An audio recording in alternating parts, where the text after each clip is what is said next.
Hello, I am Nancy, and I welcome you to audiobook series, Before Success, The Revolution Within. I hope you are happy and conscious while watching this knowledge session. This is Chapter 16, The Personal Status Quo, termed as PSQ. It is highly recommended that you read the book at least once after listening to this audiobook. When you read it, you explore more of you and your inner personality. Personal status quo, normally known as self-esteem or even the self-respect. What it is, why and how it is driving our thought process. Why we are so much worried and for what. All that is discussed and guided here. Let's begin. Nicholas will take over from here. Thank you, Nancy. I am excited about projections of this new chapter. Hey, how are you people? I hope you have gone through chapter 1 to 15. And you know yourself better after practicing the process of right introspect. It's time to move further. We will start with the two fortunes. The one which rewards, and the one which penalizes. One person gets everything he wants from his life, and the other one keeps waiting. Why? Is there anything wrong with the other one, or it's just the fortune that is passing off vigorously? What is the differentiating factor between two fortunes? It's a critical question. To get the answer, first of all, you need to explore your mind space. Yes, your mind space. What lives in your mind space? It is said that hard work is the key to success. Well, not really. Let us understand this through a small but real-life story. Pay attention. Story begins now. This is the story of two great friends. The first one used to work hard throughout the day, but hardly gain anything relevant. His financial difficulties have been increasing day by day. Relationships remain screwed all the time, and even his luck never rewarded him anything good. Whereas the other one worked for 4 hours a day, and rest of the time he used to meditate and to help the needy. His financial status kept growing. Relationships embarked with new energy every day, and his luck always did great favors to him. When they meet after a long time, they discuss their life with each other. The first friend asked, "Why is it that you get enough success and money by working just for 4 hours a day, and I remain poor even after working endlessly?" After hearing his friend's complaints, the other friend smiled and asked his friend a question. "What do you have in mind while you do your work?" The first friend replied, "I keep thinking about my life problems and then how to make wealth to achieve more happiness." At this, the second friend replied, "This is the reason behind your unhappiness and failure." He explained that one does not attain success by just working hard. Success is a state of mind. What is the purpose of working hard when you stay unhappy? Unhappy mind can never produce great results. Story ends here. Did you notice the message? Yes, unhappy mind can never produce great results. You got it right. A mind filled with worry or sorrow, or fear, or anxiety, or any kind of insecurity will not provide the needed space for creative thoughts or innovations to sprout. The story asserts on the fact that only a composed, happy mind can cultivate the right environment for your thoughts to flourish and formulate success. But is it practically possible to keep your mind happy and calm in all states of affairs? If possible, then it is a true magic that all of us need to learn. Maybe some of those who are successful hold such magical instinct within them already. It's crucial to search the existence of that magical instinct. Crucial because it's a significantly deep personal quality. An exhaustive research has been conducted to discover the presence of that personal magical instinct. During the research and survey, I have met thousands of people formally and informally with one purpose: to discover the reality of that magical instinct. This personal magical instinct is the basis of your personal status quo. Looks complex? No problem. Let's understand this way. Your personal status quo is like hanging fruits on the tree, but the magical instinct is the root of that tree. Right, so let's explore more here. I met with employers and managers spanning from top companies to small-scale industries. I met with students spanning from top-notch engineering and management institutions to average graduate colleges. I met with owners of most renowned convent in public schools of rich metro cities and school masters of poor villages. I met with their students and alumni. I met with many couples, parents, homemakers, working and non-working men and women. I observed the life of millionaire business tycoons to the owners of roadside tea stalls. I met with those who are financially stable and safe. I also met with those who are struggling for their daily wages. I asked everyone a single open question. Are you successful, satisfied, and happy? You may argue that it's not one question, but composed of three. If you look at it closely, you may realize that all three may spell and sound different, but fundamentally they are same, isn't it? If you are happy, it means you are satisfied with your current level of success, although it never means that you don't want to succeed further to achieve higher level of satisfaction. Apparently, question is about your current status quo, and answer is exactly mirrored. Excluding kids and teenagers, I counted on answers of all people who are considered to be mature, at least by their age status. Answers I got has stunned me. 90% of them said no, they are not so happy, satisfied, or successful as they want to be. The business tycoon said the same. Managers said the same. Employers said the same. Employees said the same. Unemployed people said the same. Owners of rich convent schools said the same. School teachers said the same. Poor villagers said the same. IITane said the same. Other students said the same. Even couples and parents said the same. Next question I asked is, why? I received many interesting, thought-provoking, realistic, unrealistic, deterministic, vague, emotional, intelligent, foolish, mild, intense, and sophisticated answers. Few of them are showcased as follows. Why not so successful in employment? Because my schooling was bad. Teachers were incompetent to implant right seeds of success. My college life was not so thrilling for right career orientation. Even I could not get a right job from there. When I got my first job, I could not get right exposure and right direction. I have rich experience and competence, still I don't get fruitful chances to grow professionally. Boss is a bad. Work is rubbish. You know office politics. Why not so successful in business? Because market conditions are not good for a business to succeed. Country politics is bad. Corporate law is poor.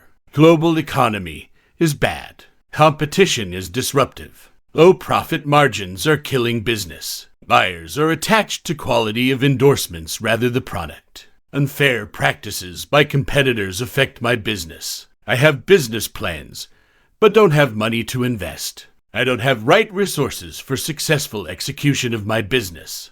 Why not so successful in relationships? Because I understand everyone, but no one understands me. I value the relationships, but others misbehave. I talk sweet, but people acidulate it. Others are lucky. They have supportive people, but I am not. No one cares about what I expect from them.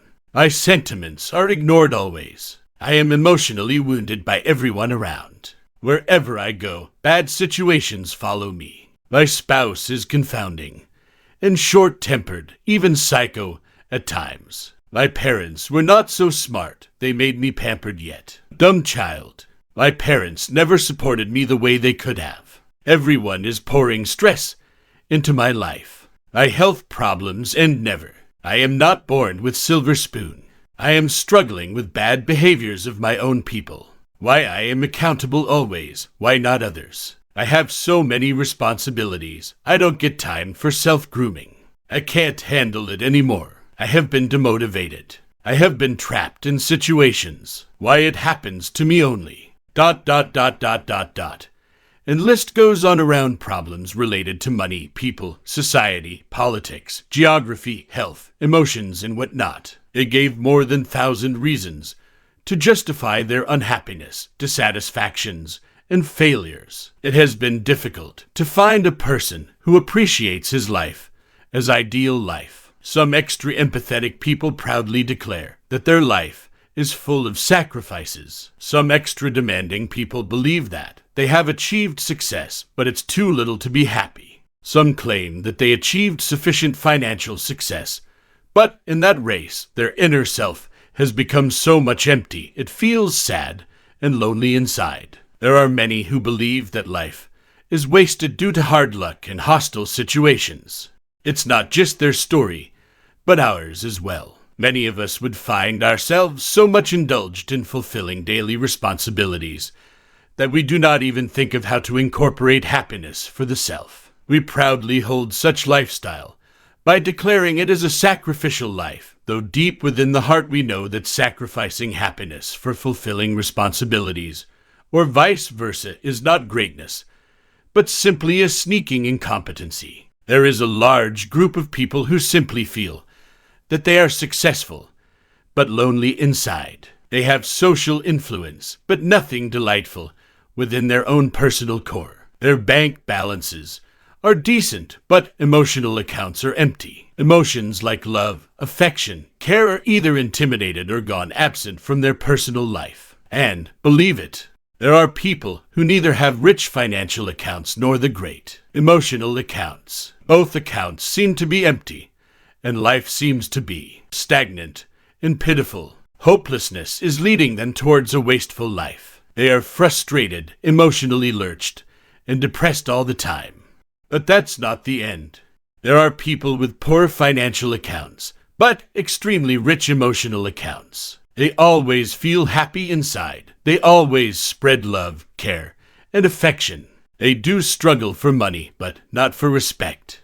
Everyone has their own status quo, and they live by that. Status quo is mostly misunderstood with financial status, but actually it is your prevalent state of mind. It is about what you think you are. On a generalized note, the status quo can be defined in 4 critical quadrants of personal status quo. Quadrant 1 is about wasteful life, 2 is about sacrificial life, 3 is about ideal life, and quadrant 4 is about shallow life. Now it's time to ask the same question from yourself. Are you successful, satisfied, and happy? Your answer may have just crossed through your mind. But wait, take a pause. Rewind all underlying scenes behind your answer. Rewind it as slow as you can feel each scene once again. Unfold each spark of feeling. Explore each frame of your life. Frames of your work, job, or business. Frames of your financial status. Frames of relationships with friends, family, and society. Frame of relationship with your spouse. Frames of your personal desires and unfulfilled dreams. Frame of your self-awareness and self-esteem. Frames of your expectations from self and from others. Frame of your luck. Frames of your beliefs. Scratch each layer of your feeling. Go deep and deeper within yourself. Figure out in which quadrant of personal status quo your life fits the most. If you can't position yourself in one single quadrant, then distribute your frames in all valid quadrants. In which quadrant you have placed most of your frames, to which quadrant your personal status quo belongs to. Identify that carefully and honestly. Are you living ideal life, shallow life, sacrificial life, or wasted life? What is your finding? Everything that has just passed through your mind in a fraction of a second was actually an ergodic series of thoughts and impressions from your past. Thoughts created alive mental pictures of all the pleasure and pain you have gone through in your life. Pleasure and pain are 2 fundamental forms of feelings, and either one of 2 is present within you all the time. Observe carefully what's flashing inside your mind right now. It's a wide spectrum of feelings, moving randomly from one corner to the other corner in their visual forms on the canvas of your imaginations, isn't it? You have been living with all these feelings ever since long. Every layer of living feelings has its own immutable importance. You may recognize your success, satisfaction, or happiness at one side of spectrum, and failure, dissatisfaction, or unhappiness on another side of spectrum. Your feelings associated with your work, or job, or success are different from your feelings associated with relationships. Different feelings and associations hold different intensities. An essential catch is you never have same measurement scale for your all relationships. Rather, you have unconsciously created different measuring scales for all your different relationships. What you measure on those scales? Nothing but the expectations versus fulfillment of those expectations. Whenever a relationship falls short on your scale, it triggers the feelings of dissatisfaction and conflict. On the opposite side, when it fits full on the scale, it triggers the feelings of happiness.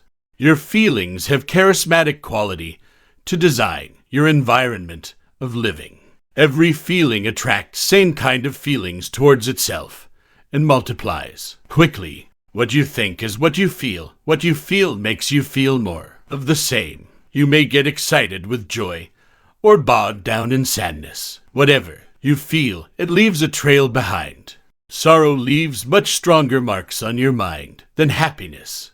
It accumulates quickly and creates its permanent space to live in the stable compartments of brain memory. On the other hand, happiness trails lighter marks. These marks are weak and get easily overwritten if you do not put conscious efforts to treasure them as living feelings. The silent fact is, our life is governed by these alive feelings living within us. If we have more alive feelings of joy than sorrow within us, then life becomes dance floor for happiness. If not, then life becomes a bumpy, ugly, boring ride.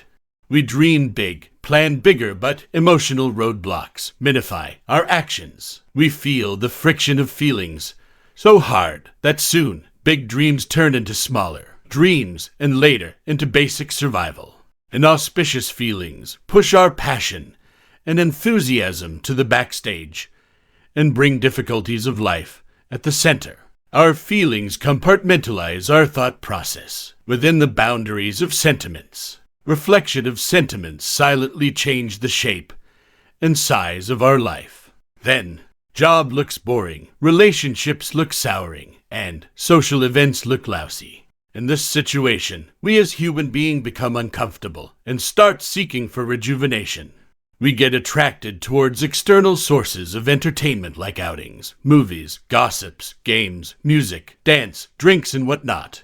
We seek out motivation from external sources like appraisal at job, praise from friends or relatives, and recognition in social gatherings. We start to seek out value for the self from others. If we don't get the value of our choice, we start feeling anxiety, worry, and stress. We start failing and sheltering ourselves under the umbrella of hard luck and unfavorable circumstances. When self-obsessed feelings dominate on our daily life, we get auto-focused more on our expectations and less on responsibilities. Whenever we expect something from someone, our emotional mind automatically gets into unconscious monitoring mode. It gets engaged in noticing the absence of the expected until it is fulfilled. Longer the wait, bigger the impact is. Materialistic expectations hurt less, but emotional expectations, if not fulfilled, hurt deeply. They directly hit our thought process and makes it marred. Our behavior towards that person who broke our expectation becomes sour. Consequently, a new range of feelings start evolving within our pre-packed frame of mind. Most of the time, these feelings turn into unconscious acrimonious behavior. Soon we get locked into the acerbic responses that we get in return to our own unconscious unfit behavior generated by those new range of afflictive feelings. When it happens, we even forget the actual expectation and get engaged with bitterness of feelings. We start treating them as fresh wounds. We go on high, which leads to envy and enduring Cold War. Recall about our personal core. It is not just one person or one object or one situation, but numerous of them. We have expectations associated with all of them. These expectations inculcate multiple ranges of feelings inside us. That's not enough. Additionally, many other streams of feelings infiltrate within us from the daily information sources like gossips, television, movies, novels, stories, news, events, internet, and other media. Even environmental changes and their side effects create sizable number of feelings inside us. Ultimately, we are living with two basic things: First is our physical body, and second is our inner self, filled with the huge spectrum of feelings. Spectrum of feelings play a humongous role in our daily life, consequently in our personality, behavior, and actions. We are human. We are driven by feelings. We must know about our own feelings. We must know how to deal with our feelings. Next chapter will reveal the mystery of feelings. Get ready to walk through your own spectrum of feelings. Stay tuned. See you in the next chapter, The Spectrum of Feelings.